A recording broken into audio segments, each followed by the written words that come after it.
All right, what did I learn at my second Secrets of Strixhaven pre-release event? I played on Friday, did the sealed tournament and the draft, had a great time. And then yesterday, Sunday, went back, just did the sealed tournament this time. Couldn't stay for the draft. But what I learned was one. Wizards of the Coast has hit a home run with this set. I mean, this set is great. I am loving it. Everyone's opinion of the set that was there was just, like 10 out of 10, knocked it out of the ballpark. Cool mechanics, very powerful archetypes. They seem, I didn't play every archetype. I didn't play against every archetype, but from what I saw and what I heard, every archetype, it's only a 5 archetype set, but every one of those archetypes is super well supported, great synergies, very powerful effects. Some just insanely powerful cards we don't usually see in standard. Some people were comparing it, were saying it was like Modern Horizons 4. I was like, yeah, that's kind of the vibe I'm getting. It seems like it is at a higher power level than most limited standard legal sets that we see. The Paradigm cards, the Emeritus cards, all these, cast an ancestral recall and all this stuff. I mean, it was fun. Um, the second thing that I would say that I learned on my second Strixhaven pre-release is that I think Prismari is really, really strong. And if I had to make a prediction, I would say Prismari is going to be the best archetype in this format. And once again, I have to give the caveat: I didn't play everyone. I didn't play every archetype. I didn't play against every archetype. I played against everything except for Lorehold is the one that I never faced anybody playing Lorehold in either sealed tournament or in the draft. But I played a really good Prismari deck in the draft, and I played, I'd say, probably like a 6 out of 10 sealed pool Prismari deck in the sealed tournament yesterday. And I was blowing people up. I felt like my deck was really powerful, had very strong synergies, and I played a deck in round 2 that was a Prismari mirror match, and they actually had to mulligan to 5 the first game. They almost won that game. I'd say mine was like a 6 out of 10 sealed pool. Theirs was like a 7 out of 10 sealed pool. The games were super close, super explosive. They almost won on a mull to 5. My round 3 was another Prismari mirror match, and I ended up losing that one. But once again, very powerful deck, super explosive. Um, you know, Prismari, it reminds me a lot of the Izzet deck in the Final Fantasy limited environment, which Izzet was the best color pair, the most winning color pair in Final Fantasy. That one, it had spell triggers of mana value 4 or greater.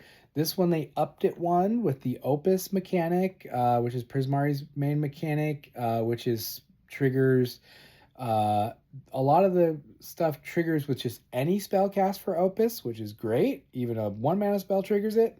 But if you do 5 mana or greater spells, you get like huge payoffs. And the crazy thing is too is a ton of creatures have 5+ mana spells stapled to them as their prepared ability. So like Sonar is a Prismari uncommon 2-drop that comes in with a 5 mana spell, which is a sorcery that you go tutor any instant sorcery from your deck. So that triggers. There's a bunch of creatures that have like card draw for 5 mana. There was one I had, it was a 2/1 flyer for 5 mana as its prepared ability, draw 2 cards.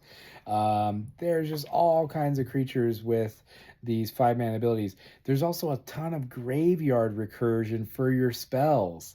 I had one that was 1 blue mana and then X colorless, X colorless, so you have to pay X twice.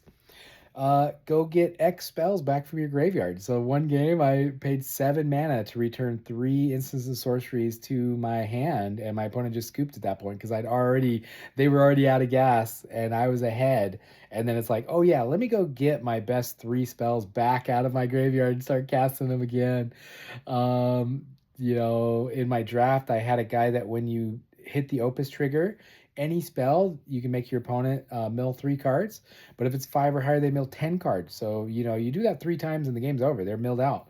You do it twice and it's almost game over because you've pretty much milled almost their entire deck with just 2 spell casts. I mean, and that is a rare, so that's not going to come up as often. But man, it was I feel like Prismari is going to be the best archetype in this set for limited.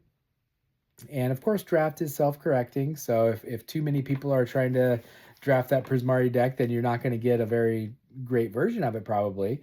So there is always that. But yeah, I felt like Prismari was just super strong.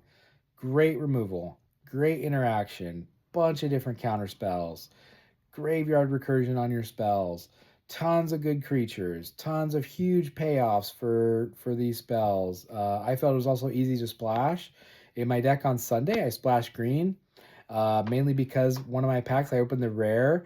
It was a spell that was 1 green, 1 blue mana, then plus X. And it is target player, draws X cards, and then you can put a permanent on the battlefield with mana value X or less without paying its casting cost. So I was popping off with that thing. I think the lowest I ever had X was 5. And one game I did X was 6 and drew 6 cards. And it was, at that point of the game, my opponent's hand was empty.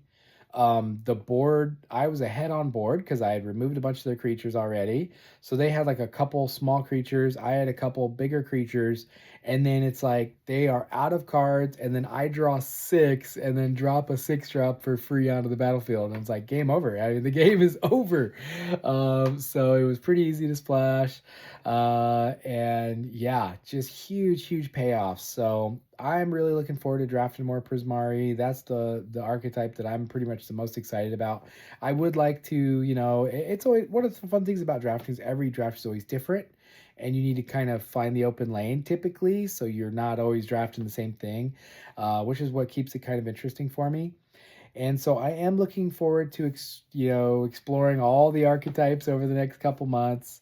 Uh, uh, Secrets of Strixhaven releases tomorrow on Arena, so we'll get to explore, play with the new set. Really looking forward to posting some draft videos and stuff. So, all right, y'all. If you hit up a pre-release this weekend, I hope you had a great time. I sure did, and looking forward to draft on Arena. So, thanks for watching. Take care.